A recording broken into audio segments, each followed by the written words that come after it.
Naku anak, tamang-tama ang dating mo. 3 araw na lamang ay fiesta na rito. Masayang-masaya si Mang Tasyo nang makita ang kanyang anak na dumating. Siya si Mila na matagal nang nawalay sa kanila dahil napilitang manirahan sa Maynila. Dahil naroon ang hanap buhay ng kanyang construction worker na asawa. Ngunit ang sayang yun ay agad na napalitan ng takot nang makita ang umbok ng tiyan ng anak. Agad niyang hinawakan ng kamay ng anak at hinila ito papasok ng kanilang bahay. Halika na, pumasok ka na. Sige po. Teka, dahan-dahan tay. Baka namang madapa ako sa pagkakahila nyo. Ano bang meron? Huwag ka na magtanong. Pag-usapan natin mamaya. Nagulat si Mila sa inasal ng kanyang ama. Nang makapasok siya sa kanilang bahay, hindi pa man siya nakakaupo, ay bigla nitong isinara mga pinto at bintana. Pagkatapos ay napatakbo ito sa kusina. Kinuha ang isang garapong asin at nagwisik sa bawat sulok ng bahay, sa bintana, sa pintuan at pati na rin sa sahig. Tay, ano ba nangyayari sa inyo? Ilang buwan na ang anak mo? Magpipitong buwan na po. Bakit ba parang takot na takot yung itsura nyo? Mila, alam mo ba kung ano nangyari dito kamakailan lang? Hindi po, ano ba nangyari? Isang buntis ang namatay sa baryong ito. Pero hindi lang siya basta namatay. Ang sanggol sa kanyang sinapupunan, kinuha, kinain. Tay, Diyos ko naman. Hanggang ngayon ba naniniwala pa rin kayo sa mga aswang? Huwag niyo akong takutin, kababalik ko lang kung ano-ano na agad ng chismis na ibinabalita niyo. Anak, makinig ka sa akin. Hindi ito biro. Meron talagang aswang. Alam ko. Bakit, nakakita na ba kayo? Hindi pa. Pero may kwento sa akin noon ng lolo mo tungkol sa mga ganyang nilalang. Ano po ba kasi ang nangyari dun sa kinikwento nyo? Inatake nga ng aswang. Yung ipinagbubuntis niya, bigla na lamang nawala sa tiyan ng babae. Ayun ba? Naku, maraming ganyang kaso sa Maynila, tay. Malamang sa malamang po, may kondisyon o komplikasyon yung pagbubuntis niya. Kaya namatay ang bata. Namatay ang bata? Anak, magkaiba ang namatay sa nawala. Ikaw ba, anong iisipin mo kung bigla na lang nawala sa sinapupunan mo ang anak mo? Kaya mo bang ipaliwanag yun? As in nawala? O ano? Hindi natulala ka. Ganito kasi yun. Isang gabi, habang natutulog daw sila ng asawa niya, may narinig silang mga kaluskos sa labas ng bahay nila. At nung sumilip sa bintana, may nakita siyang isang nilalang na may mahahabang kuko, may malalaking mata at may pakpak na parang paniki. Ang sabi, humingi ng tulong yung asawa. Ang kaso, wala naman daw tumulong kasi walang narinig na ingay yung mga kapitbahay. Tapos? Bigla na lang sumigaw yung babae. Paglingon niya, wala na. Patay na agad. Walang sugat maliban sa maliit na butas sa kanyang tiyan. At agad na napansin na wala na yung umbok, nawala yung sanggol, at patay na yung ina. Ganun kabilis na matay? Oo. Kaya naniniwala ang marami dito na isang malupit na aswang ang gumagala tuwing sumasapit ang gabi. Ewan, pero hindi po ako kumbinsido, tay. Kasi kung may aswang, wala naman tayong nababalitaang ni minsan ay nakahuli maski isa.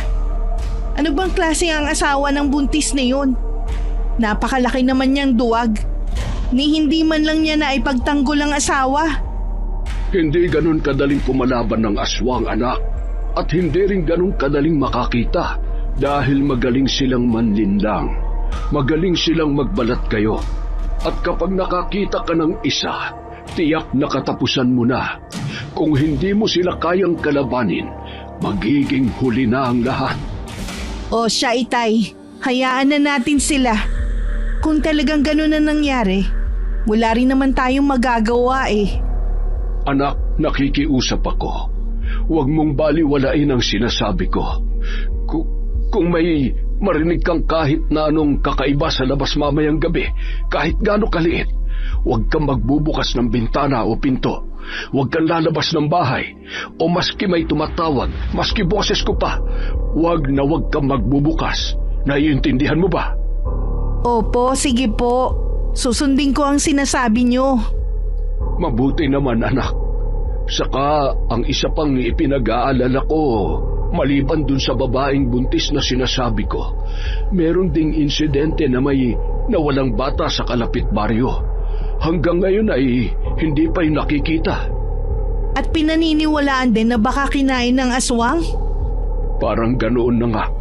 Kaya huwag kang magpakakampante. Hindi porket tahimik ang isang lugar ay ligtas na. Tumango si Mila. Alam niyang may punto naman ang kanyang ama sa mga sinasabi nito. Kailangan pa rin na mag-ingat. Pagkalipas ng ilang oras, tahimik na ang gabi. Mahimbing na rin sa pagtulog ang babae. Pero isang kakaibang ingay ang nagpagising sa kanya. Sa unay inakala niyang panaginip lamang. Ngunit nang nagpaulit-ulit ang tunog, napagtanto niyang di guni-guni ang lahat. May narinig siyang kumakatok sa may pinto. At narinigan niya ang tinig ng kanyang ama. Nanatili siyang alerto at pinakikiramdaman kung talagang boses nga ba yun ng tatay niya. Anak! Anak! Buksan mo ito! Napakapit siya sa kumot. Nang tignan niya ang oras ay 2:00 pa lamang ng madaling araw. Hindi niya magawang maisip kung bakit kakatok ang tatay niya sa ganoong oras. At alam naman niyang hindi ito lumabas. Muli siyang nakarinig ng malakas na katok at muling pagtawag. Maski hindi siya naniniwala sa aswang at pamilyar ang boses, alam niyang may mali. Napakahaba ng bigkas ng bawat pantig. Halos tumigil ang kanyang paghinga dahil sa nerbiyos. Lalo pat naisip niyang hindi yun ang kanyang tatay. Tahimik ang paligid, pero ramdam niya ang presensya ng tao sa labas. Buksan mo! Alam ko nagising ka pa. Napahawak siya sa kanyang tiyan. Dama niya ang bagyang pagkilos ng sanggol sa loob. 2 buwan na lamang ay isisilang niya na ito. Naalala niyang sinabi ng kanyang ama, huwag magpakampante at huwag magbubukas ng pinto o bintana, lalo na sa gabi. Hanggang sa bigla na lamang may tira matatalas na kuko na humahagod sa dingding. Pusa lang yan na nagpapatalas ng mga kuko niya. Ngunit hindi yun huminto. Nagpatuloy lamang, mabagal at matagal. Unti-unti ay nakaramdam na ng takot ang babae at pinanayuan na rin ang balahibo sa kanyang batok. Lalo na't paulit-ulit na nagsasalita ang kanyang ama at nakikiusap na pagbuksan siya ng pinto. Pilit niyang pinakalma ang kanyang sarili hanggang sa naisip niya na puntahan sa kwarto ang kanyang ama. Pagbukas niya ng silid, nakita niya itong mahimbing na natutulog. Tay! Tay! Tay, gumising ka! Ilang beses niya itong niyugyug pero hindi magising. Hanggang sa bigla na lamang may malakas na kumalubog sa bubong. Napakagat siya sa labi. Pumikit ng mariin. Ayaw niyang bumigay sa takot. Ayaw niyang bigyan lakas ang anumang naroon sa labas. Paulit-ulit niyang sinasabi sa sarili, hindi totoo ang mga aswang. Hindi ako pwedeng matakot na lang dito. Kailangan may gawin ako. Naglakad siya ng dahan-dahan at pumunta sa kusina. Kinuha niya ang asin at nagwisik sa loob ng bahay, sa bintana, sa pinto at sa bawat sulok ng buong kabahayan. Hindi siya tumigil hanggang sa may narinig siyang tila umangat mula sa bubong at may malalakas na pagaspas ng malaking pakpak.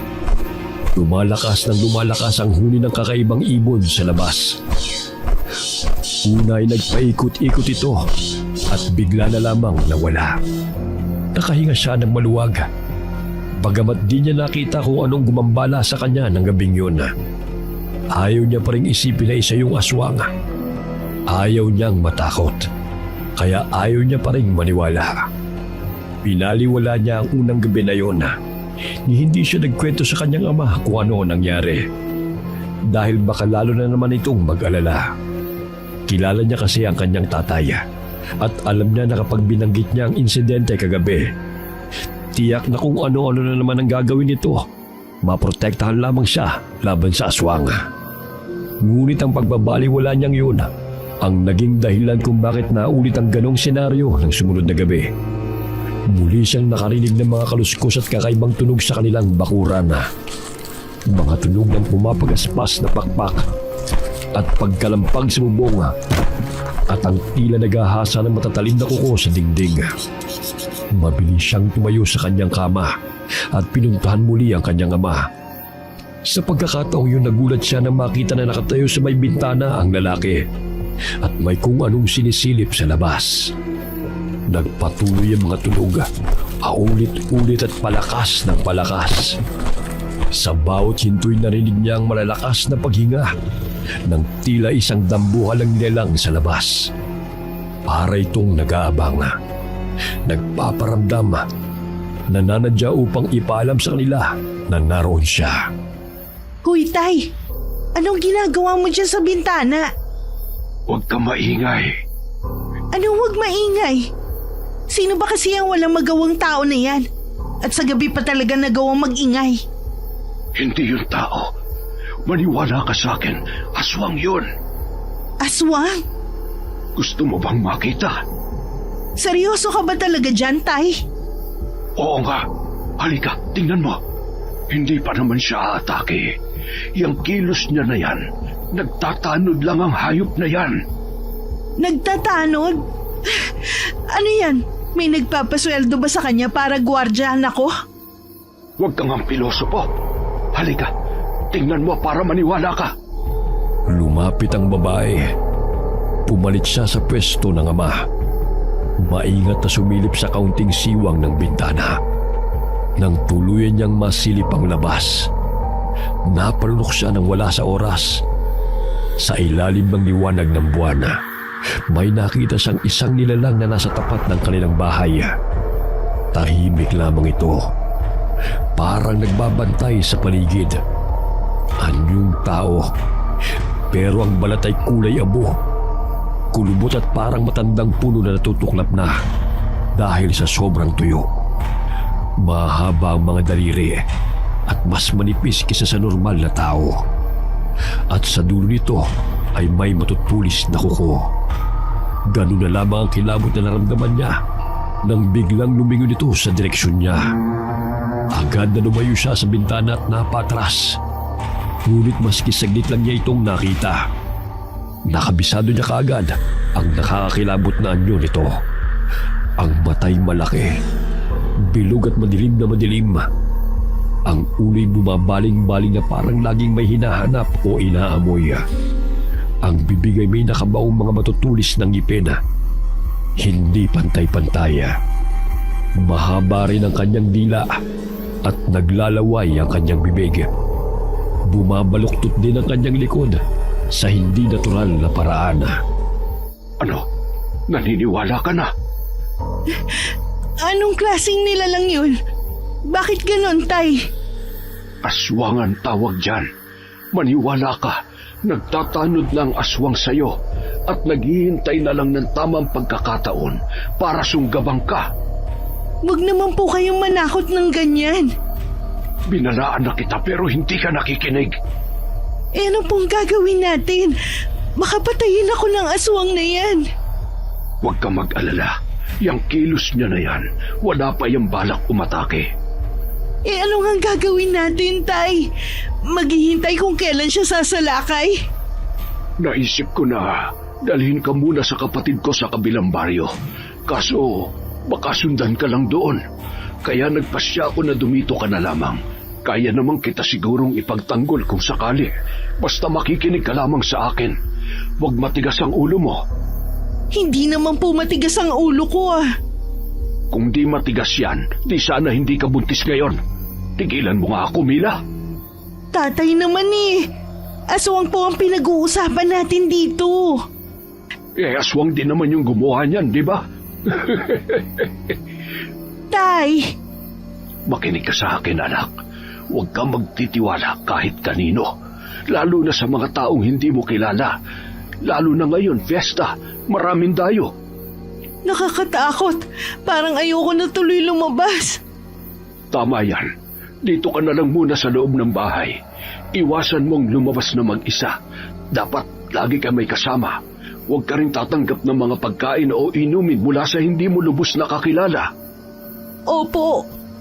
At isa pa, eto, may ibibigay ako sa iyo.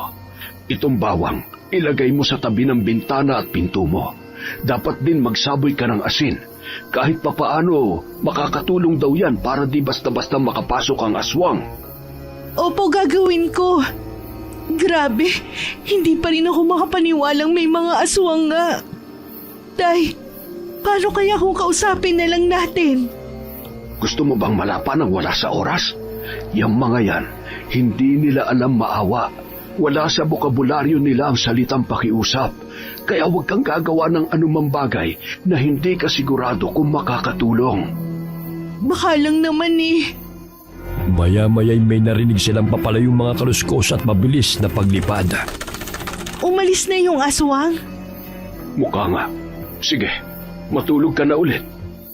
Bumalik na siya sa kanyang silid. Nahiga at muling nakatulog. Kinabukasan, nagising si Mila dahil sa tunog ng ingay ng mga kawali at kaldero sa kanilang kusina. May nagluluto.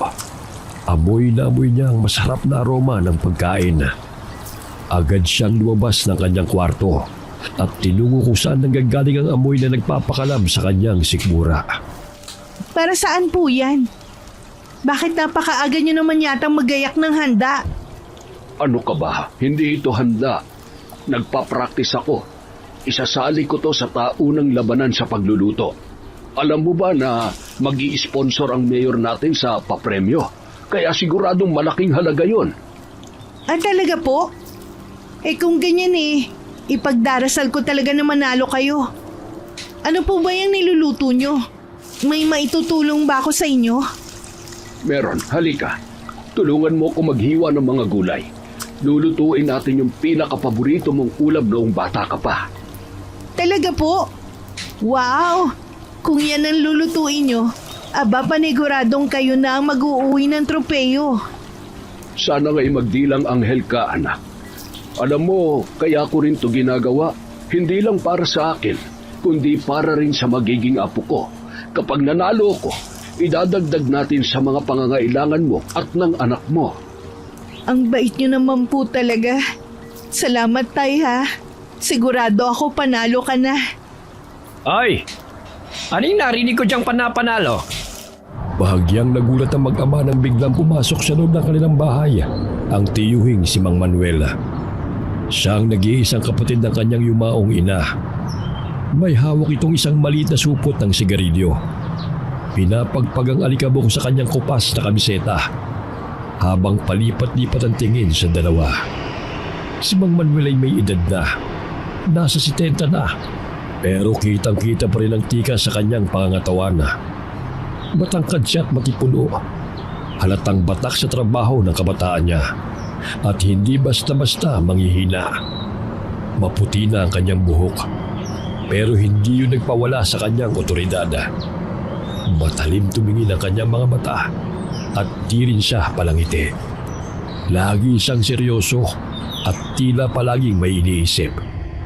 Pagpasok niya, inilapag niya ang supot ng sigarilyo sa mesa at tumingin ulit kay Tasyo at Mila. Bahagyang nakakunot ang kanyang noo. Ano ba yung pinagkakaabalahan niyo ni Buntis? Nagpa-practice si tatay ng lulutuin niya bukas para sa kompetisyon. Kaya pala. Kaya akala ko naman kung ano na. Pero sabihin ko na sa inyo, huwag na kayo umasa masyado. Ako pa rin ang tatanghaling kampiyon bukas. Pinagbigyan lamang kita noon. Baka nakakalimutan mo. Ilang beses na kitang natalo sa ganitong kompetisyon. Mano po, Tiyo? Naku, kayo talagang dalawa. Kaya aga-aga pa nagpapayabangan na kayo. Abay, akala nyo ba kayo lang ang magkalaban bukas? Abay, syempre hindi. Pero alam mo, Mila, kaming dalawa ng tatay mong inaabangan ng lahat sa kompetisyon. Totoo yon, anak. Pero di ako tulad nitong tiyo mo. Ako, hindi mahalaga sa akin yung panalo. Ang mahalaga sa akin, makapagluto ako ng maayos at mapasaya ko ang mga tao. Kaya lang, iba ngayong taon. Kasi espesyal ang kapupuntahan ng premyo ko. Para sa apo ko, siyempre. Nako po, kunwari ka pa. Kunwari di mayabang. Pero itong sasabihin ko sa iyo, bayaw. Hindi ako magluluto ng putyo-putyo bukas. Sigurado ako ang mananalo. Hindi kita pagbibigyan. Hay nako, wala pa nga yung kompetisyon, nagbibilang na kayo ng biyaya. Parang sigurado na kayo na isa sa inyo mananalo ah. Bakit wala bang ibang kasali? Saka paano kung wala sa inyo manalo ha? Aba, hindi mangyayari yun, iha. Ipaglalaban ko ang putahe ko. Pinili ni Mang Tasyo na manahimik na at wag nang sagutin si Manuel para di na humaba ang kanilang usapan. Bagamat kumpiyansa siya sa kanyang recipe, kailan may hindi niya mamalitin ang kanyang bayaw. Lalo pa at alam niyang mahusay din talaga itong magluto. Naibigay ko na yung tabako. Aalis na ako at meron pa akong aasikasuhin sa bayan. Oo, sige. Mag-iingat ka sa lakad mo. Salamat sa mga ito. O sige, dyan na kayo. Mag-practice ka na mabuti, ha? Tumatawa pa ang matandang lalaki habang naglalakad palabas ng bahay ng mag-ama. Walang nagawa ang dalawa kundi ang magkatinginan at halos sabay pang napailing. Kinagabihan, hindi dalawin ng antok si Mila. Sa hindi niya may paliwanag na dahilan, para siyang naiinitan. Masyadong malinsangan ang hangin. Panay ang paypay niya sa kanyang sarili at halos hubarin niya na ang kanyang suot na duster. Hanggang sa muli siyang nakarinig ng kaluskos sa labas. Nandito na naman tong aswang na to. Wala talaga siyang balak na tigilan ako. Ngunit natigilan siya ng makarinig ng kakaiba. Di tulad ng nakaraang gabi.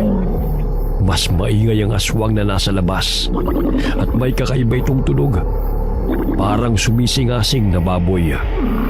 Isang hayop na parang gutom na gutom. Nanatili siyang tahimik at pinilit na di gumawa ng ingay. 10 oras na ng gabi kaya di niya alam kung gising pa ang kanyang ama. Sa loob-loob niya, taimtim siyang nanalangin na sana magising ito para may kasama siya at mabawasan ang kanyang takot. Habang tumatagal, palakas ng palakas ang tunog ng baboy. Tumataas na rin ang kanyang balahibo. Bumilis ang tibok ng kanyang puso dahil sa nerbiyos. Dahan-dahan siyang tumayo. Iniwasang makalikha ng anumang ingay. Maingat niyang tinungo ang silid ng kanyang ama. Tay, gumising po kayo. May aswang na naman pong umaaligid sa bahay. Agad na nagising si Mang Tasyo. Kahit pa antok na antok, agad siyang bumangon nang makita ang takot sa mukha ni Mila. Kinusot-kusot nito ang mga mata. Sigurado ka ba? Talagang hindi na tumigil ang hayop na yan, ha? Opo, sigurado ko. Kanina pa yan eh. Ang lakas-lakas ng tunog niya, parang tunog ng baboy na nagugutom. Mila, dito ka lang sa loob, ha? Huwag kang lalabas kahit anong mangyari. Anong gagawin niyo? Sa kayo pupunta? Papatayin ko na yung aswang na yan. Storbo, nakakainis. Gabi-gabi na lamang namemerwisyo. Pagkasabi nun ay agad na kinuha ng lalaki ang matalas niyang itak at saka binuksan ang pinto at lumabas ng kanilang bakuran. Si Mila naman kahit takot ay hindi mapakali. Kaya kahit alam niyang bawal, dahan-dahan siyang sumilip sa bintana. At doon niya nakita ang nakakakilabot na tanawin. Isang dambuhalang baboy ramo ang nasa harap ng kanyang ama. Hindi ito ordinaryo dahil mapula ang mga mata nito at ang pangangatawan ay hindi normal. May mahaba rin itong pangil na lumalabas sa bibig. Habang nakatitig sa nangyayari, napansin niyang may kinuha si Mang Tasyo mula sa bulsa. Isang maliit na botelya na may langis. Alam ni Mila kung ano yun. Ang mahiwagang langis na gawa sa nilangis na katas ng luya. Agad na pinahira ni Mang Tasyo ang talim ng itak. Mahigpit na hinawakan ng matanda ang kanyang sandata. Biglang sumudan ng buhal ang baboy ramo.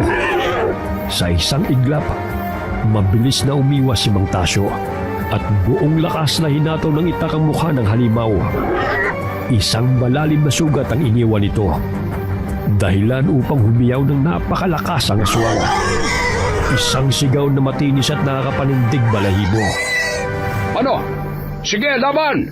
Akala mo ba makukuha mo ang anak ko ng ganun-ganun lang?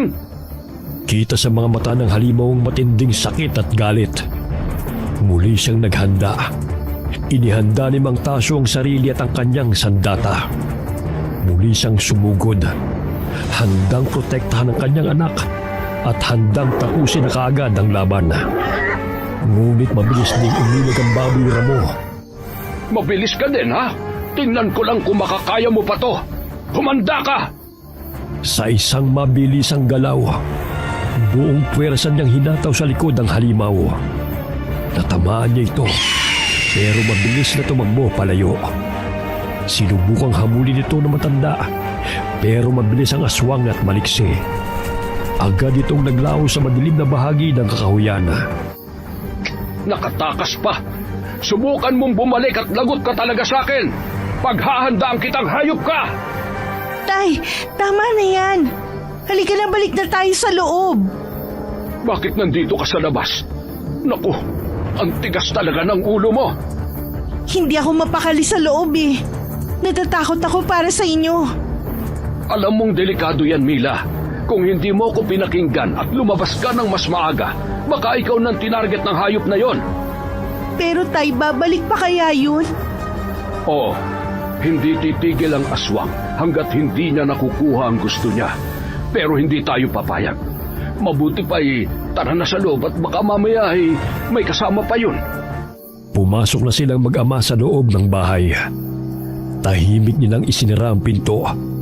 Siniguradong nakakandado ito na maayos. Naupo si Mang Tasyo sa harap ng hapag. Pinagmasdan ng itak niyang may bahid pa ng dugo ng aswang. Hindi pwedeng ganito na lang lagi, anak. Kailangan natin maghanda.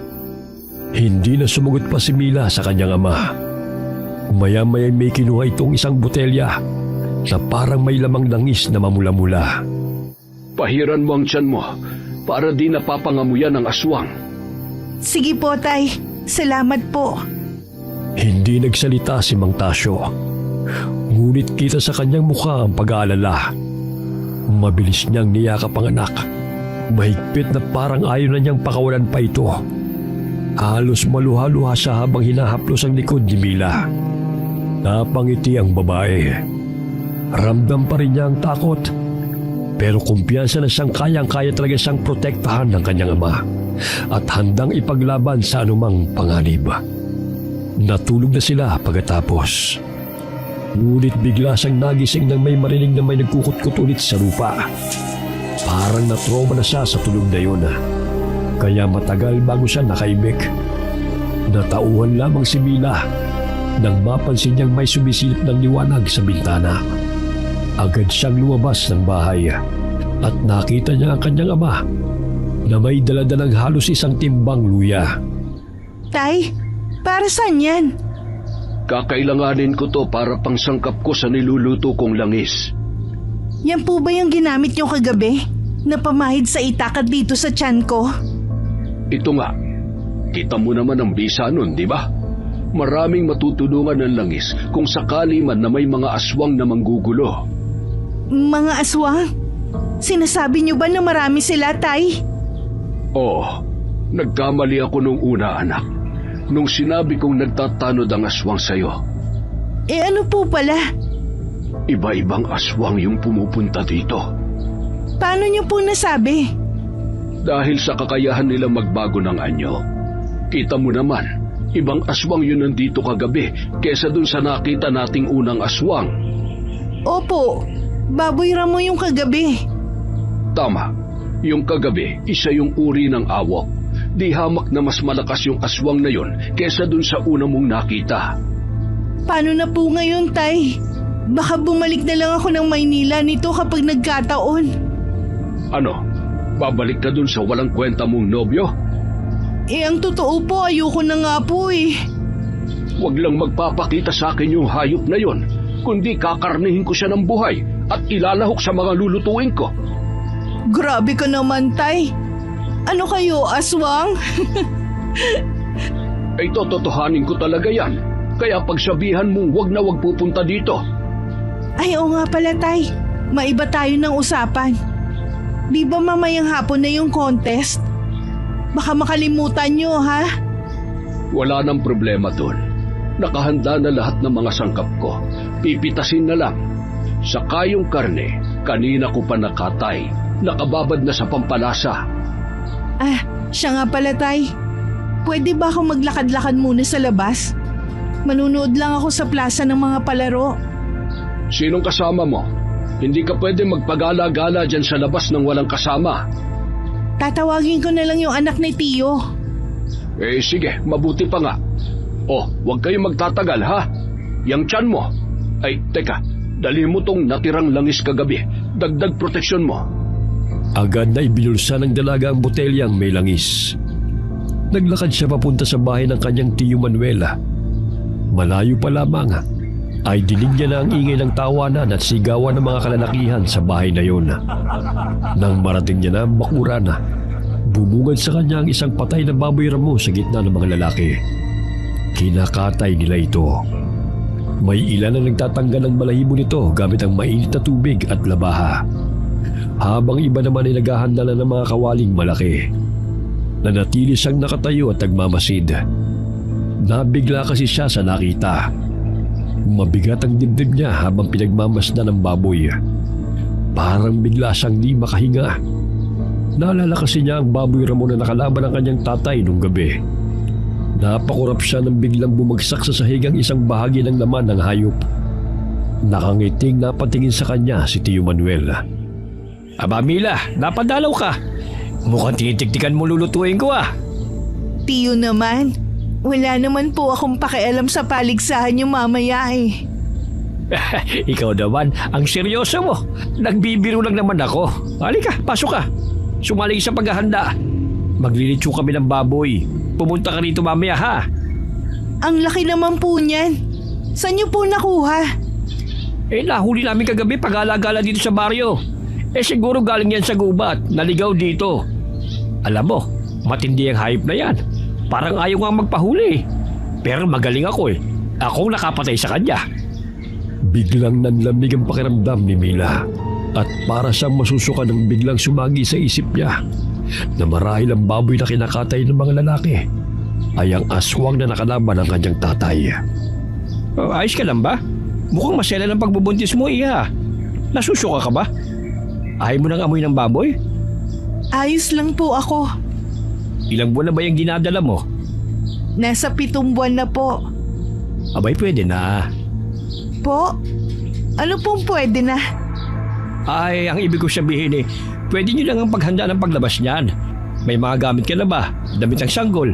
Yun ang sinasabi kong pwede nyo lang ihanda. Akala ko naman po kung ano na.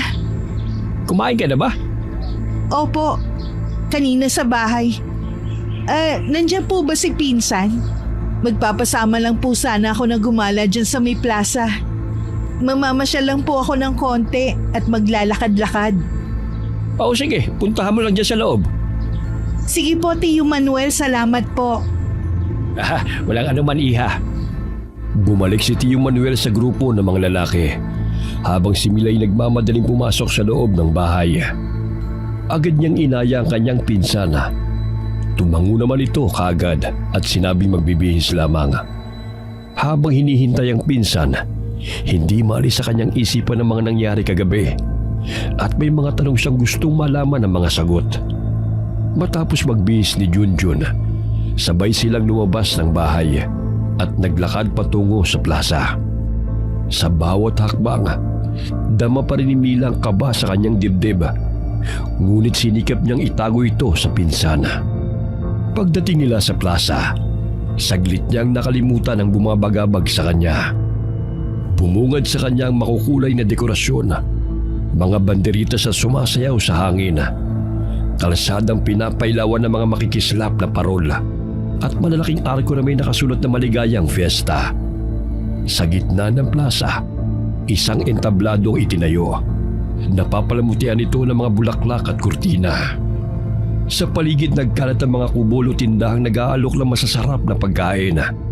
Tulad ng bibingka at puto bongbong na lalong nagpabuhay sa diwa ng pista. May mga nagtitinda rin ng mga laruan, damit at iba pang palinda na dinudumog ng mga mamimili. Nagpadagdag din ang sigla ng paligid ng mga batang nagtatakbuhan na may mga hawak na lobo at candy. Ang saya, no? Daming tao ngayon. Kahapon, kalahati lang siguro nitong nasa plaza. Siyempre, unang araw ng piyesta eh. Ganito naman talaga, di ba? Sa bagay. Uy, gusto mong pumunta sa perya? May mga palaro dun. Baka sakaling manalo tayo. Sige, kuya. Yak, anong kuya? Uy, total wala naman tayo sa bahay. Baka naman pwedeng ate na lang tawag mo sa akin. Kakadiring kuya. Oo na. Bakit pa kasi hindi mo pa sabihin kay Tio Manuel yan eh? Para makalaya ka na dyan sa katawang lalaki mo.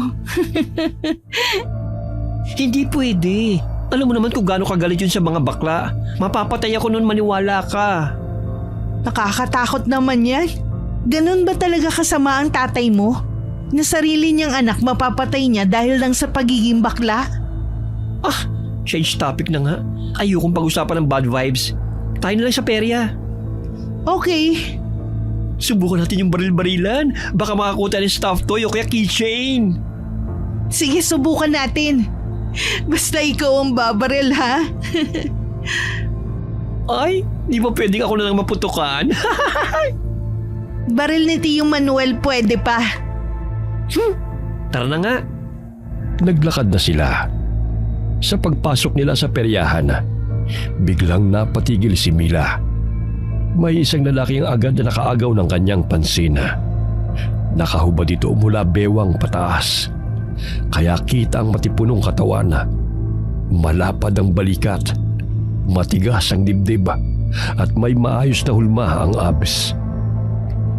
Kumikinang ang kanyang balat sa ilalim ng sikat ng araw. Waring bahagyang pinagpapawisan.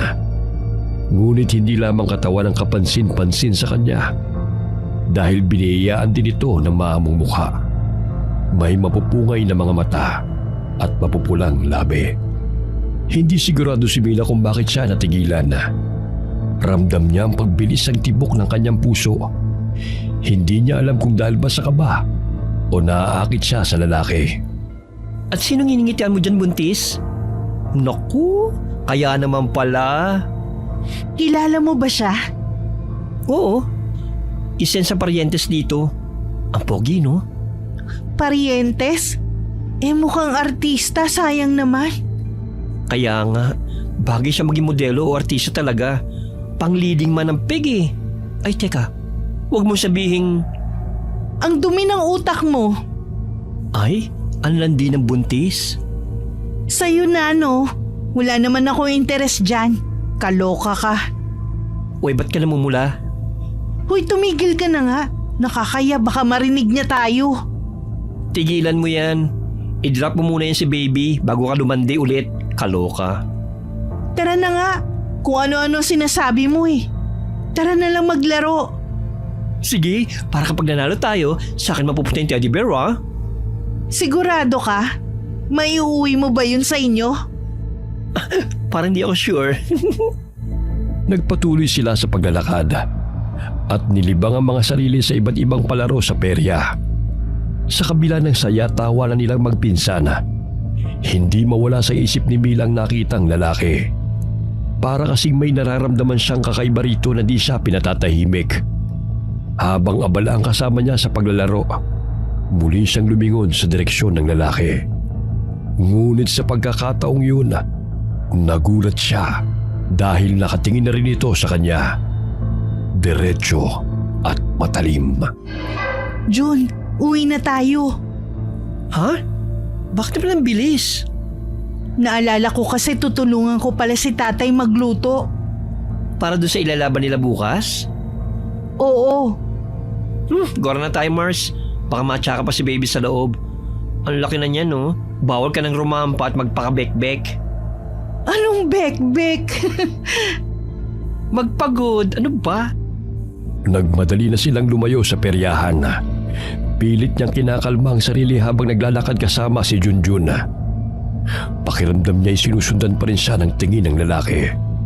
Pero hindi na siya naglakas ng loob na lumingon. Anyway, ang rush mo, Mars? Baka mami rumamba na yung Junakis mo sa kakabili-baby mo. Kaya mo pa ba? O need din natin ang stretcher? Ha? Okay lang ako, bilisan mo na lang. Nang makarating sila sa bahay, agad niyang tinulungan ng ama sa kusina. Nakatayo ito sa harap ng malaking kawa. Hinahalo ang nilulutong ulam para sa kompetisyon. Nagpaalam na rin kaagad si Junjun. Ba't ang bilis niyo namang mamasyal? Bigla po ako napagod, Tay. Kaya niyaya ko na agad umuwi si June. Tama lang yan. Dapat palagi mong pakikinggan ang katawan mo. Pagpagod, magpahinga. Malapit ka ng mga anak. Tay, Ano yon, anak? yung mga parientes, sila din ba yung mga dating nagpupunta dito nun? Hindi, iba yung grupo na yan. Bakit mo na itanong? Mula naman po, napansin ko lang. Hindi kasi pamilyar ang mga mukha eh. Hindi na nag-usisa pa si Mang Tasyo. Pero ramdam ni Mila ang bahagyang pagkailang niya. Pilit niyang kinalma ang sarili at inisip na siguro nagkataon lamang na napatingin sa kanya ang lalaking yun. Pagod lang ako. Ay, kaloka, napaparanoid na naman ako. May sinasabi ka ba? Wala po. Pagdating ng alas 4 ng hapon, biglang natigilan ng mag-ama nang pumasok sa kanilang bahay si Manuel. May bitbit itong isang malaking kaldero na may takip. Halata sa mukha niya ang kasiyahan habang inilalapag niya sa lamesa ang dala. Tasyo, huwag ka na magpagod dyan, kaluluto. Ito na oh. Sigurado naman ako itong putahe ko ang papatok mamaya sa plaza. Ano na naman yung pinagmamayabang mo, Manuel? Sigurado ka bang masarap yan? Baka mamaya puro butot taba lang naman yan. Abe, iniinsulto mo yata ako, bayaw. Ako pa ba? Malasa ito at sobrang sarap dahil pinalambot ng hinay-hinay. Hindi basta-basta. Pinataba ko pa yan bago ko kinarne. Ayan na naman kayo. Nag-aasaran na naman kayong dalawa. Ito kasing tiyo mo masyadong mayabang. Abay, natural lang naman na ipagmalaki kapag siguradong masarap, di ba? Mamaya lang, makikita mo. Uubusin to ng mga tao sa plaza, tulad nung nakaraan. Talagang hindi mo makalimutan yun, ano? Sinwerte ka lang nung nakaraan. Well, ba kasi ang niluluto mo? Espesyal na kare-kare. Nako, pangkaraniwang putahe na lamang yan. Hindi ka pa ba nadadala sa pagkatalo mo? Sa pagkapahiya mo? Tama na, napipikon na ako. Alam nyo, ang mabuti pa, chill lang tayo. Huwag nating gawin malaking bagay ang kompetisyon. Tio Manuel, tatay, tama na ang asaran ha. Oo na, anak. Ano ba kasing ginagawa mo dito at daladala mo yung kaldero mo? Para sabay-sabay na tayong pumunta roon. Mabuti pa, dalian nyo na dyan. Ang bagal-bagal mo talaga kahit kailan, bayaw. Sandali na lamang naman ito. Magigisa na lang ako ng bagoong. Mabuti pa mauna ka na. Ay, hindi pwede. Mas magandang dalawa tayo para may drama. May pagka-grand entrance tayong dalawa. Nako, kayo talagang dalawa. Para kayong mga bata. Sandaling tinitigan ni Mila ang kanyang tiyo. Masaya ito at tila mabait ang araw na yun. Hindi tulad doon na palaging mainitin ang ulo. Sa oras na yun, parang may kung anong sigla ang kanyang mukha. Napansin din niya na bihira niya itong makita na ganoon. Relax at nakangiti at parang walang iniintinding problema. Dito lang po muna kayo Magbibihis lang po ako saglit. Ay, sandali lang. Kailangan ko palang bumalik sa bahay at tatawagin ko si Jun. Dito na muna tong panlaban ko, ha? Mila, bantayan mo tong tatay mo, ha? At baka dayain tong putahe ko. Dagdagan kung ano-ano. Ginawa mo pa ako mandaraya. Kung gusto mo, bitbitin mo na yan at umuwi ka na. Biro lang naman yun. O sige na, babalik na lang kagad ako. Pagkalis ni Manuel ay napatingin si Mila sa kaldero. Naisip niyang bigla na nais niyang manalo sa kompetisyon ng kanyang tatay para sa taon na yon, alang-alang sa kanyang anak. Mabilis siyang nagbihis sa kanyang kwarto at bago lumabas, inuha niya ang lanang hinahaplas niya sa kanyang tiyan tuwing gabi. Pagbalik sa kusina, wala na roon ang kanyang tatay. Naroon ito sa poso at hinuhugasan ng mga ginamit sa pagluluto. Dahan-dahang binuksan niya ang kaldero at tinagdagan niya ng lana ang ulam. Wala siyang ideya kung ano ang magiging epekto ng kanyang ginawa. O, tama-tama. Andyan ka na pala. Halika, ayusin na natin tong niluto ko para madala na natin sa plaza. Opo, Tay. Pagkalipas ng ilang sandali ay dumating si Junjun. Mila, tapos na ba kayo? Balita ako nag-aayos na sila sa plaza. Tara na dun. Baka ma-disqualify tayo, sayang. Nasa si Tio Manuel. Bakit hindi nyo kasama? Susunod na lang daw. Mukhang biglang sumakit ang tiyan. Pagdating nila sa plaza, naabutan na nila ang napakaraming tao. Makulay na rin ang mga dekorasyon at nakapalibot na ang mga mesa kung saan nakalagay na at nakadisplay ang iba't ibang putahe na maglalaban-laban. Inilagay na nila ang 2 putahe malapit sa entablado. May pag-grand entrance pang nalalaman. Di naman siyang naghatid ng pambato niya. Ewan ko ba dun kay tatay? Sinabihan ko naman kasi na wag nang kainin yung tira namin kahapon. Kasi sabi ko panis na. Ang kulit. Kaya yan, sumakit ang tiyan. Good luck sa'yo, Tay. Sana tayo po ang manalo. Ako din, wish ko din yun para sa inyo. Hayaan nyo ni si tatay. Nako, ipagsusog lang naman niya yung mapapalanunan niya rito eh. Kayo ba? Para ito sa anak ni Mila. Kaya talagang sana kayong manalo, pinsan. Salamat, ha. Ilang sandali na lang bago magsimula ang kompetisyon ay dumating si Mang Manuel. Mabuti naman nakaabot pa ako. Puwisit na tiyan to. Hindi nakisama eh. Okay na naman po ang lahat, Tio Manuel. Hihintay na lang daw ang mga hurado at magsisimula na din ang pagtikim. At pagkatapos, pwede na raw kumain. Maya-maya'y narinig na nila ang hiyawan ng mga tao nang makitang parating na ang mga hurado. Sila ang 3 matatanda na kilalang magagaling sa pagluluto sa kanilang bayan. Kasama rin ang isang panauhing chef na mula raw sa syudad. Umakyat sila sa entablado at isa sa kanila ang humawak ng mikropono. Nagpalakpakan ng mga tao nang sinabi nilang sabik na silang simula ng kompetisyon. Pinaghanda na nila ang mga kalahok. Inayos na kaagad nila ang mga pinggan at nilagyan ng huling palamuti ang mga putahe. Si Mila ay hindi mapakali. Panay ang dasal sa isip na sana'y magustuhan ng mga hurado ang luto ng kanyang ama. Nag-umpisa na ang tikiman. Dahan-dahang lumapit ang mga hurado sa bawat mesa at tinikman ang bawat putahe. Pinsan, sa palagay mo, anong chance natin? Ewan ko. Basta ginawa natin ang lahat. Nang lumapit ang hurado sa tabi ng magbayaw, kinabahan si Mila. Kumuha ang isa sa kanila ng isang kutsara at tinikman ang luto ng kanyang ama. Napansin nila ang pag-aliwalas ng mukha ng hurado at di nito napigilang sabihin na masarap ang ulam.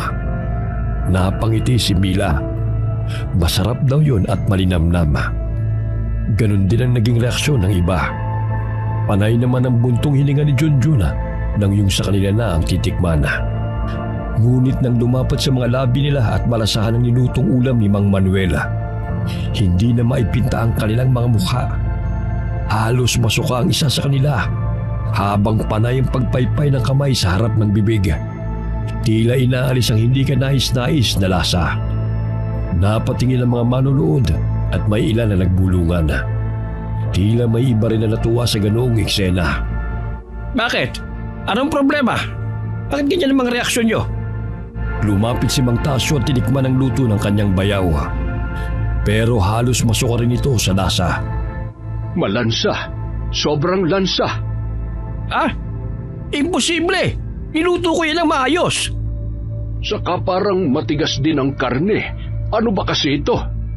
Dahil sa sinabi ng kanyang bayaw, ay tinikman na rin ni Mang Manuel ang ulam. Nalasahan nga niyang malansa ito at parang sariwang dugo ang lasa. Kaagad niyang binuksan ang kaldero. Agad na naamoy niya ang lansa nito. Ganun na lamang ang pagkayamot niya nang makitang tila na wala ang bisa ng mahikang inilagay niya rito. Halatang hindi ito karne ng baboy. Mapula ang karne at may nakakasulasok na amoy. Anak lang! Anong ginawa mo rito, bayaw? Ikaw bang sumabotahin ito? Bakit? At bakit ko namang gagawin yun? Wala akong kinalaman dyan. Bakit ako sisisihin mo sa palpak mong luto? Lalong napahiya si Mang Manuel at sa inis ay napaupo na lamang siya sa isang tabi. Pero bigla na lamang nagkagulo ang lahat nang biglang tila nang hina si Mang Manuel. Pawis na pawis siya at nanginginig. Napahawak siya sa kanyang dibdib na tila kinakapos ng paghinga. Ayos ka lang ba, bayaw? Mabuti pa'y umuwi na tayo. Dali, John. Tulungan mo kung maiuwi itong tatay mo. Bilis! Teka, ano po ba nangyayari? Huwag na kayong maraming tanong. Manuel, makinig ka. Relax ka lang, ha? Relax ka lang. Hindi mo yan pwedeng ipakita dito. Uwi na tayo. Pero bigla na lamang umungol ng malakas si Mang Manuel. Nagulantang ang lahat dahil ang ingay na yun ay hindi pangkaraniwan. Hanggang sa bigla na lamang humaba ang kuko niya.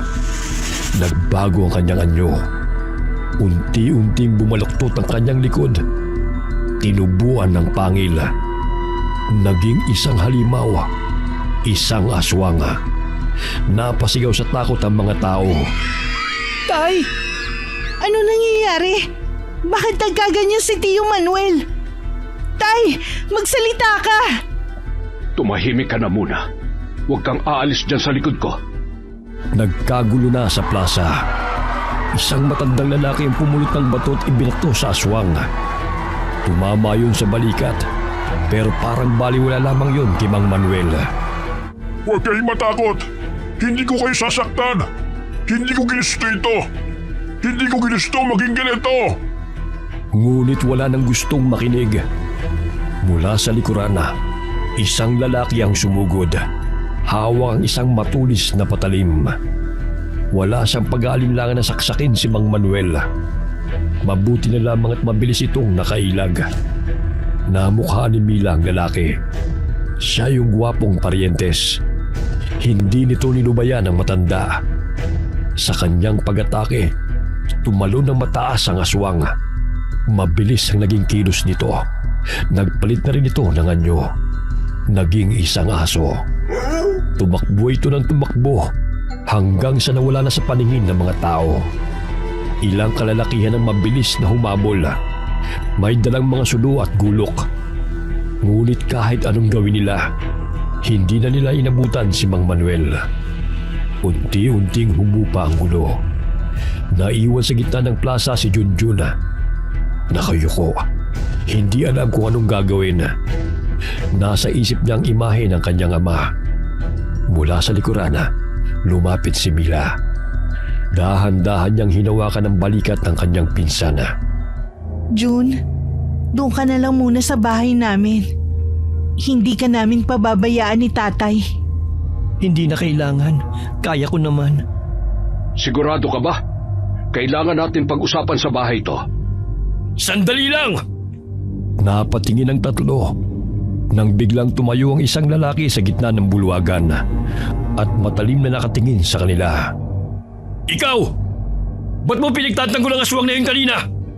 May alam ka ba? Aswang ba kayo katulad niya? Hindi ako aswang at hindi ko ipinagtanggol si Manuel. Isang lalaki ang nagsalita at nagsabi mga kamag-anak sila ng aswang. Kaya posibleng mga aswang din sila. Tumahimik kayo! Huwag niyo akong pagbintangan sa isang bagay na hindi naman totoo! Eh bakit mo nga pinoprotektahan yung aswang? Huwag ka na magmaang-maangan pa!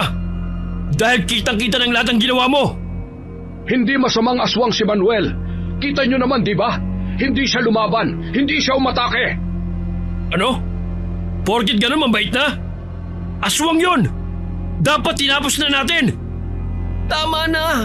Tama na! Biglang nilapitan ng lalaki si Junjun at kaagad na kinuwelyuhan. Ikaw! Isa ka rin sa kanila? Hoy! Bitiwan mo yung pinsan ko! Sumusobra ka na! Kailan naging sobra maghangad ng kaligtasan at katahimikan para sa lahat? Ikaw! Buntis ka pa naman! Hindi ka ba natatakot na baka biktimahin ka ng mga ito? Ikaw kung makapagsalita ka, akala mo kilala mo ang lahat ng mga tao dito ah. Bakit pa bida-bida ka ha? Anong intensyon mo? O ngayon binabaliktad nyo na ako. Hindi ka makasagot? Alam mo ba yung pinagbibintangan mo dating albularyo dito? Marami na natulungan yan dito. At isa pa, dito na tumanda yan. Eh ikaw, anong ganap mo dito sa baryo namin ha? Ikaw nga dapat ang kinu-question eh. Ako? Bakit ako?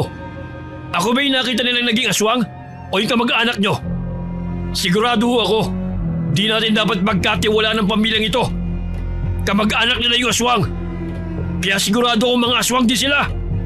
Tumigil ka na. Sige, kung gusto niyong pakinggan ng taong to, patayin niyo na ako. Pero ito lang ang sasabihin ko sa inyo. Wala kayong mapapala. Saglit na natahimik ang lahat. Si Harry ay walang nakuhang suporta sa mga tao. Napag-isip niyang marahil ay marami ang nagtitiwala rito, kaya di nila magawang saktana. Maski kitang-kita na ang ebidensya na posibleng ang aswang ang mga ito. Hindi na natuloy ang programa sa plaza. Sa huli nagsimula ng magsiyuwian ng mga tao. Nang makauwi ang mag-ama, walang humpay na pagtatanong ang ginawa ni Mila. Tay, sabihin niyo nga sa akin ng totoo. May alam ba kayo tungkol dito? Bakit parang hindi ka nagulat? Bakit parang alam niyo na? Mila, hindi ito ang tamang oras para pag-usapan yan. Hindi, Tay. Karapatan kong malaman ng totoo. May tinatago ba kayo? May kinalaman ba kayo sa pagiging aswang ni Tio Manuel? Tumahimik ka. Hindi mo alam ang totoo. Si Manuel, biktima lang siya. May nanghawa sa kanyang aswang. Ano? Sinubukan ko siyang gamutin. Bago man lang sana dumating ang piyesta, umasa akong magagamot ko siya. Yung tabako, yun ang bayad niya sa pabor na ginagawa ko sa kanya. Pero wala akong magawa. Tuluyan siyang naging aswang at ang tangi ko lang na nagagawa, yung makontrol siya sa pagkain ng tao. Pero ano po yun nasa kaldero niya? Nakita ko po lahat na hindi yun karne ng hayop. Totoong karne yun ng baboy, pero hindi pangkaraniwang baboy. Niluto niya yung aswang. Yun ang hula ko, kasi naamoy ko ang baho ng karne. Kaamoy ng baboy Ramon na nakalabang ko. Naku, sabi ko na eh. Iba ang kutob ko dun sa kinakatay nila kahapon. Pero Tay, sabihin mo nga sa akin, posible ba na siya ang aswang na nagtatanod sa akin simula nung dumating ako dito? Hindi ko alam. Hindi ako sigurado. Pero alam kong hindi ka sasaktan ng tiyuhin mo. Paano naman kayo nakakasiguro? Paano kung siya talaga yun at balak niyang kainin ng sanggol ko kapag nagkaroon siya ng pagkakataon? Hindi. Hindi niya gagawin yun. Imposible. Iba ang kutob ko. Iyon pa rin ba? Iniisip niyo na maraming aswang ang gumagala dito sa atin? Oo. Kaya kailangan nating mag-ingat. Pero hindi ako mapalagay eh. Ano nangyari? Bakit biglang nabunyagan lahat? Bakit nakita ang tunay na lasa at anyo ng niluto ni Manuel? Hindi naman ganun ang itsura nung ipinakita niya sa atin. Saka, bakit siya biglang nagbago ng anyo nung nakain niya na ang niluto niya? Doon ako nagtataka. Tay? Oh, ba't ganyan ang mukha mo? Huwag mong sabihing... Mila, may kinalaman ka ba dito? Opo. May inilagay ako sa putahe ni Tio Manuel. Yung langis na ginagamit kong panghaplas sa tiyan ko. Ano bang pumasok sa isip mo? Bakit mo ginawa yun? Hindi ko naman po sinasadya eh. Gusto ko lang naman po manalo kayo. Gusto mong manalo ko dahil sa daya? Mila, hindi ko kailangan manalo para lang sa premyo. Lumalaban ako ng patas, malinis ang konsensya ko, tapos ikaw, ano? Patawad po. Hindi ko alam na gano'n ang mangyayari. Hindi mo alam? Pero kung hindi mo naisip na mandaya, hindi sana ito mangyayari. Tingnan mo naging resulta.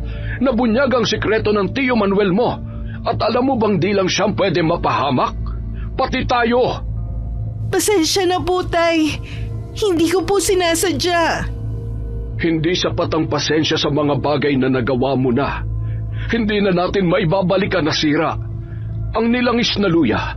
Alam mo ba kung ano ang epekto niyan sa tulad ni Manuel? Maniwala po kayo. Hindi ko po intensyong ipahamak si Tio Manuel.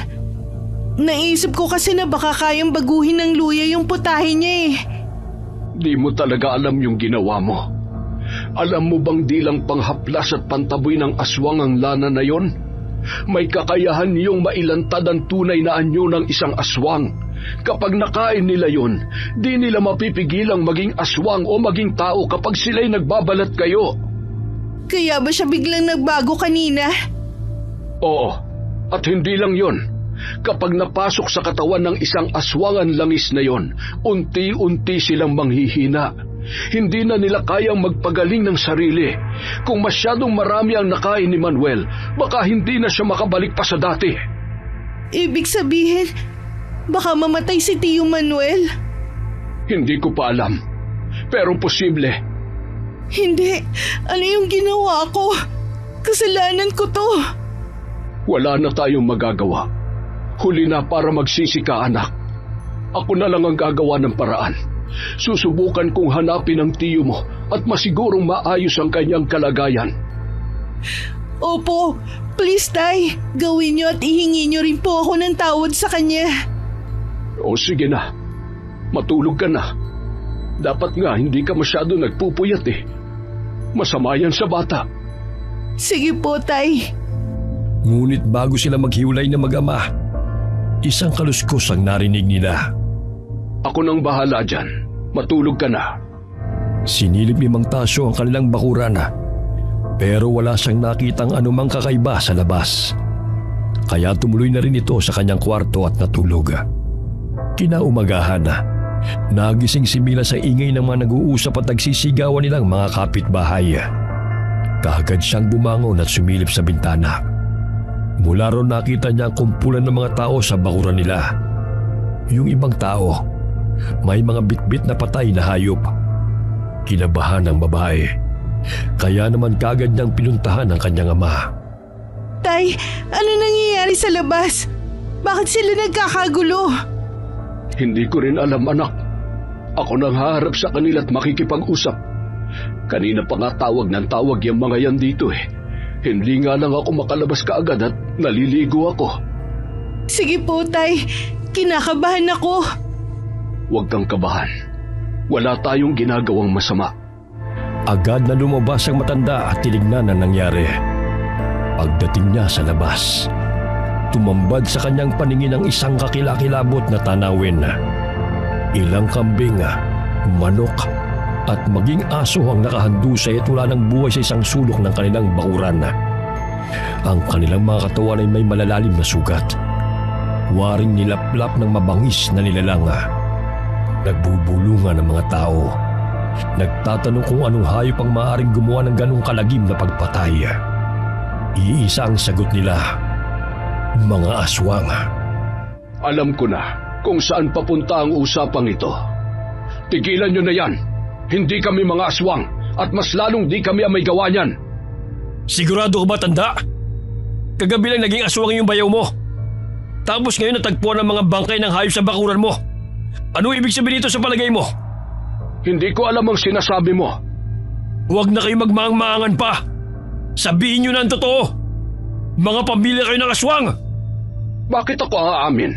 Patunayan mo kung gusto mo. Alam mo, hindi ko alam kung ano sadya mo dito sa amin. Bukod sa pagiging peryantes na bida-bida, ano ang dahilan mo? Bakit tila gusto mo yatang maging bayani ng baryong ito? Dahil isa akong tagatugis ng aswang. Matagal ko nang ginagawa ang bagay na yon. Kung gano'n ay isa ka lamang bagitong tagatugis. Anong sabi mo? Hindi ako bagito. Matagal ko nang ginagawa ang panguhuli at pagpatay ng mga aswang. Kung sanay ka na, bakit di ka marunong kumilatis ng aswang? Kung hindi pa nagbago sa harap natin yung bayaw ko, malalaman mo bang aswang siya? Tapos ano, kahit wala kang basehan, pinagbibintangan mo kami.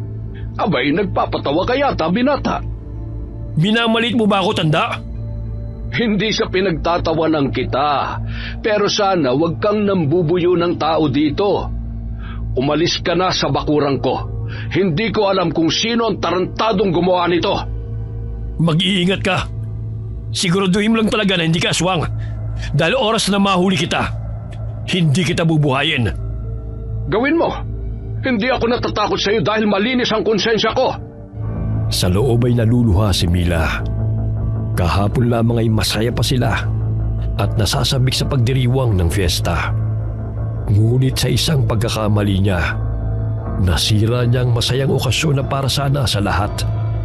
Nang muli siyang sumilip sa bintana, unti-unting nagsialisa ng mga tao. Kanya-kanya namang bitbit ang mga may-ari ng hayop na namatay. Ang ilan ay natakot at nagalit kay Mang Tasyo. Pero may ilang ding naniniwala na malinis ito at hindi gagawin ang ganoong bagay. Ang mga walang hiya. Bakit, Tay? Binabaligtad nila tayo. Tayo ang pinapalabas nilang mga aswang dito sa baryo. Ano po? Pero bakit? Hindi ko alam. Dapat tayong maghanda. Mukhang mas may malalim na dahilan kung bakit nila to ginagawa. Masama ang kutob ko, anak. Hindi pa to tapos. Tay, pwede ba nating imbestigahan yung lalaki na yun? Naisip ko na rin yan, anak. Kakaibang lalaking yon. Hindi ko siya magagawang pagkatiwalaan, maski sabihin pa niya na isa siyang tagatugis ng aswang. Mukhang nasa itsura naman niya, Tay. Anong nasa itsura? Bakit? Nakakita ka na ba ng tunay na tagatugis? Hindi ganoon ang itsura ng tunay na pumapatay ng aswang. Ano ba dapat maging itsura? Kung totoo na tumutugis ka ng mga aswang, dapat maski isang agimat o mutya, meron ka. At walang suot ang lalaking yun, tama? Ang lolo mo noon, siya ang halimbawa ng isang tunay na mandirigma at birador ng mga aswang. Sa tuwing umuuwi siya, mabaho si tatang, malansa at amoy pawis at may mga patak ng dugo sa kanyang damit. Pero yung lalaking Malinis, mabango, walang bahid ng dumi, gwapo. Sandali nga lang. Ako'y naguguluhan dyan sa sinasabi mong bata ka eh. Baka nakakalimutan mo, Mila. Buntis ka. Lumalandi ka pa ata. Porket gwapo mapagkakatiwalaan na. Kadalasan, sila yung mga may pangil tuwing gabi. Naku, hindi ba paninirang puri din po yan? Abay, nakakahalata na ako sa iyo, ha? Tipo mo ba yung lalaking yon? Tumigil ka dyan sa kahibangan mo. Natahimik ang dalawa nang bigla na lamang may malakas na katok sa kanilang pintuan. Uncle? Mila?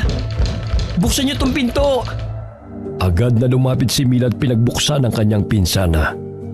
Nakita niya itong tila namumutla at pawis na pawis. Ano ba nangyari sa'yo? Bakit parang takot na takot ka? Halika na muna dito sa loob. Paupuin mo, Mila, at painumin ng tubig ang pinsan mo. Uncle, si tatay, nagpakita siya sa akin kagabi. Ano? Totoo po. Gabi na nun, may narinig akong kaluskos sa likod ng bahay. Akala ko kung sino lang. Pero nung marinig ko yung boses niya, pinagbuksan ko po siya ng pinto. Anong nakita mo? Okay naman po siya.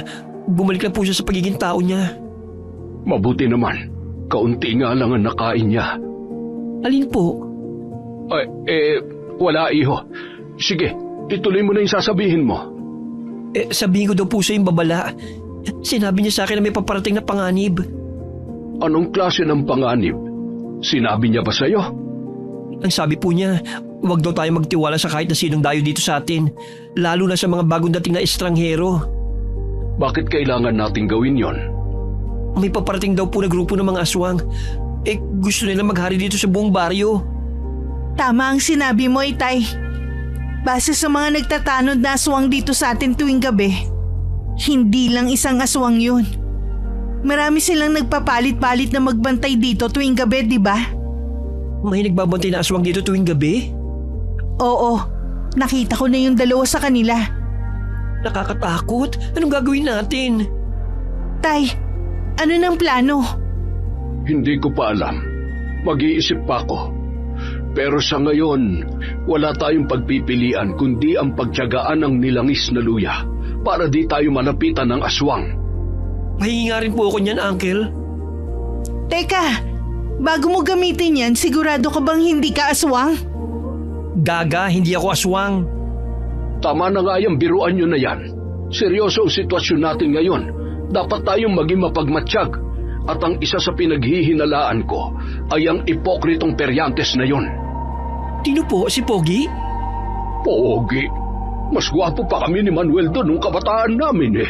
Kaya wag na wag niyo mapogi-pogi yung hayop na yon. At baka pakuntugin ko kayong dalawa ni Mila. Pambihira kayo, oo. Gwapo daw. Pweh! Umalis sa tabi nila si Mang Tasyo at tinungo ang taniman niya ng mga luya. Muli siya nagkutkot nito at balak na gumawa ng mas marami. Doon na rin niya pinag-isipan kung ano ang susunod nilang gagawin. Samantala, nagpatuloy naman sa pag-uusap ang dalawa sa loob. Meron akong kailangan aminin sa'yo. Ano yun? Ako ang... Alam ko na yan. Sinabi sa akin ni Tatay. Narinig niya kayo nag-uusap ni Uncle. Alam mo, sa totoo lang, nagtampo ko sa'yo nung una kasi nga 'di ba? Ikaw naging dahilan kung bakit nabuking si Tatay. Nasira mo ang buhay namin, Mila. Pero si Tatay, sabi niya patawarin daw kita kasi hindi mo naman alam. Pinaintindi niya sa akin na kailangan ko magpatawad. Kasi kayo na lang natitirang kapamilya ko. Salamat, pinsan. Hindi ko alam kung anong sasabihin ko. Ay, Diyos ko. Basta patawarin niyo ako. Diyos ko, Lord! Kakasabi ko lang, rewind ka ng rewind. Parang silang plaka, pak ganun. Ano pa yung mga sinabi ni Tio Manuel sa'yo? Sabi niya hindi pa siya sigurado kung ilan ang totoong kalaban. Pero sigurado raw siya na hindi aalis ang mga ito hanggat hindi nakukuha ang gusto nila. Ano bang gusto nila? Dugong fresh, lakas na wagas at power ng pangmalakasan. At ang baryong ito, plano nilang gawing HQ ng mga eklavo nila. Plano nilang gawing pugad ang baryo natin? Hindi natin pwedeng hayaang mangyari yun. Kailangan natin makausap ang mga kinauukulan at ang lahat ng mga taong mapagkakatiwalaan. Kailangan natin magtulungan para mailigtas ang baryo. Pak, true ka dyan. Pero bet kaya nilang maniwala sa atin. Kung hindi sila maniniwala sa atin, paano natin lalabanan ng mga aswang? Kaya mo bang lumaban? Tulungan mo si Tatay. Ganda kong to. Mukha ba akong pang aswang exterminator? Diyos ko, pang rampat to, hindi pang rat-rat. Magpakalalaki ka muna sa ngayon. Kailangan ni Tatay ng kasama. Hindi na niya kakayanin mag-isa. Eme ko na ang buong sangkabaklaan. Pag bet nilang magpakabilive, boom! May army of Beckys na tayong kakampi. Sige, pagbutihin mo mangumbinse ha. Lumipas ng tahimik ang buong maghapon. Pero ang katahimikan yun ang mas lalong nagbigay ng kilabot kay Mang Tasyo. Bumalik na ito sa loob ng bahay, buhat sa pagkalkal ng luya. Inagabihan na natili silang gising na tatlo at nagmamatsyag sa paligid. Tahimik na ang buong baryo, ngunit hindi mapakali ang matanda. Panay sabi ito ng mabigat ang hangin. Parang may mga matang nagtatago sa dilim. Si Mang Tasyo ay may hawak na itak. Bit-bit naman ni Junjun ang isang latigo na gawa sa ikog pagi. Sa kamay naman ni Mila, hawak niya ang nilangis na luya. Tapos na nilang pahila ng kanilang mga sandata at nag-aabang na lang sila sa posibilidad na pagsugod ng mga kalaban. Maya-maya lang matapos sumilip ni Mang Tasyo sa bintana, agad niyang napansin ang ilang anino na gumagalaw sa kalsada. Maging alerto kayo. Kumikilos na sila. Anong gagawin natin, Tay? Basta, wala munang gagalaw. Sa muling pagsilip niya, nakita niya sa labas ang unti-unting paglitaw ng mga nilalang. Hindi lamang isa, kundi 5 sila. Tahimik ang mga yun na naglakad papasok sa bakuran nila. Ilang saglit pa'y umalingasaw ng napakabahong amoy. Habang patuloy silang nagmamatyaga, lalong mas bumigat ang pakiramdam ni Mang Tasyo. Alam niyang hindi lang basta sila sinasalakay. May plano ang mga aswang at tiyak niyang siya ang punteriya nila. Biglang kumalabog sa itaas ng bubong. Kasunod nyo ng tunog ng matatalas na kuko na humahagod sa kahoy. Maging alerto kayo! Nasa bubong sila. Meron din sa bakuran. Nakita kong isang payat na aswang. Inawakan ni Mang Tasyo ng mahigpit ang kanyang itak. Ngayon na! Mabilis na binuksan ni Mang Tasyo ang pinto at sumugod sa labas. Kasunod nito ang ilang mga tao na kasama nilang nag-aabang sa loob ng bahay. Silang mga kaibigan at kasamahan ni Junjun. Nagsimula ang madugong labanan laban sa 5 aswang. Napatras ang isang aswang nang makitang maraming taong nakahandang sumalubong sa kanila at makipaglaban. Pero bago ito makabawi sa pagkabigla, mabilis na pinalo ni Junjun ang latigo ang binti nito. Napasigaw ang halimaw sa sakit nang lumapat ang latigo sa balat niya. Isa namang aswang ang lumundag sa harap ni Mila na noon ay nakatayo sa harap ng pinto. Napapikit ang babae saglit. Pero bago pa siya makagat at mabiktima ng aswang, nasabuyan na niya sa mukha ito ng nilangis na luya. Napasigaw ang aswang. Natumba kagad ito sa lupa. Iniinda ang parang nalapnos na katawan nito at mukha. Gumagana ang langis, mga bakla! Ngayon na! Agad na nagsisugod ang mga kabaklaan at sabay-sabay nilang inatake ang 2 aswang. Isa ring aswang ang bigla na lamang lumitaw sa likod ni Junjun. Nakahanda na nitong sagpangin ng walang kamalay-malay na binata. Nang biglang lumitaw sa kung saan ang isang aswang at kinagat sa balikat ang kapwa aswang. Napalingon si Junjun. Tay! Ano ka ba kumakasigaw? Daig pa ang babae! Tay, ano po kasi? Alam ko na. Matagal ko nang alam, Gaga. Sige na, tulungan mo ng uncle mo. Tapusin na natin ngayong gabi ang mga salot na yan. Isa na lang ang natira sa mga aswang at nahuli na ito ng mga kasamahan ni Junjun. Huhulihin pa nga sana nila si Mang Manuel dahil nakita nila ito sa anyong aswang. Pero pinigilan sila ng 3 at sinabing kakampi nila ito. Aalis na ako. Kailangan ko na ulit magtago dahil sigurado ako na mamaya lang dadami ng tao rito. Sige, salamat sa pagtulong mo, Bayaw. Pagkaalis ni Mang Manuel ay agad na hinarap ni Mang Tasyo ang nahuling aswang. Ano ba ang pakay niyo? Hindi ikaw ang totoong kalaban namin. Isa ka lang malaking sagabal na kailangang linisin. Kung ganon, hindi ang anak kong buntis ang tinatanuran niyo, kundi ako. Sino ka? Hindi mo na kailangan malaman kung sino ako. Talaga ba? Maski hindi ka magsalita, kayang-kaya kong ibunyag ang mukha mo tulad nila. Pagtingin ng aswang sa kanyang mga kasamahan, nagbago na ang anyo nila. Lalo na yung mga napatakan ng langis. Nawalan ng bisa ang kanilang mga pagbabalat kayo. Isa kang kakaibang nilalang. Pagkasabi doon ay kaagad na binuhusan ni Mang Tasyo ng langis ang aswang. Lumambad ang tunay nitong anyo sa kanilang lahat. Ikaw? Tama nga ang tatay. Hindi ka mapagkakatiwalaan. Ay, so hindi ka pala taga-jowa ball? Charot? Aswang ka pala, te? Colors? Talagang nagpapanggap pa kayong mga parientes, ha? Para masakop tong baryo namin. Akala nyo kaya nyong tatay ko?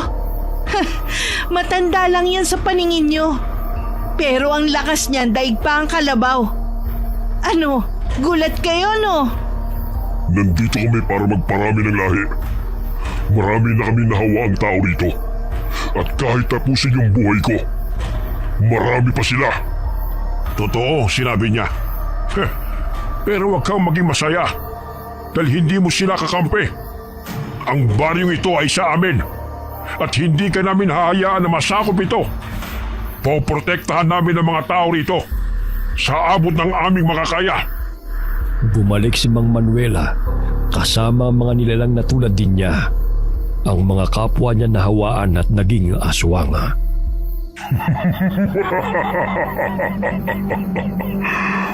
Huli na kayo. Akala nyo ba kaya niyong pigilan ang paglaganap namin?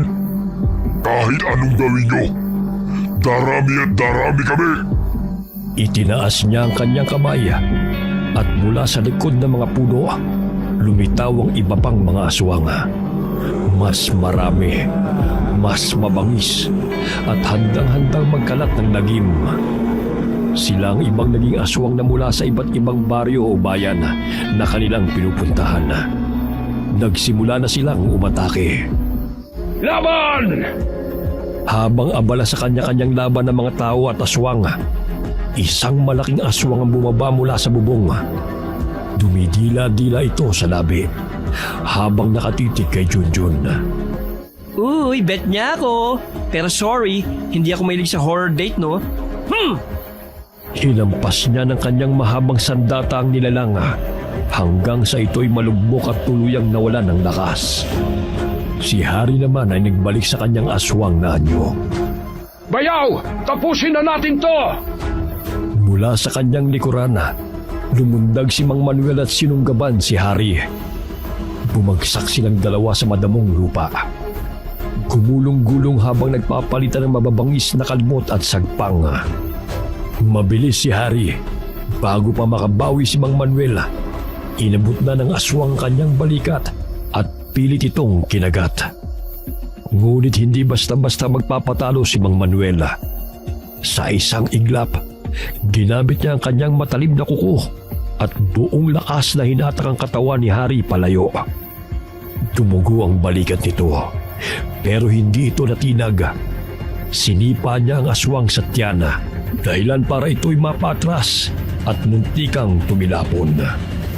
Yan lang ba ang kaya mo? Gamit ang kanyang natitirang lakas, inundayan niya ng matinding suntok sa panga si Hari. Napatras ang aswang. Ngunit sa halip na bumagsak, agad itong lumundag paakyat sa isang punong malapit sa kanila. Doon sumabit ito sa isang matibay na sanga. Gamit ang kanyang matatalas na kuko, waring isang higanting paniki. Mula sa itaas, malademonyong ngumiti si Hari. Akala mo ba, Manuel? Kaya mo akong talunin?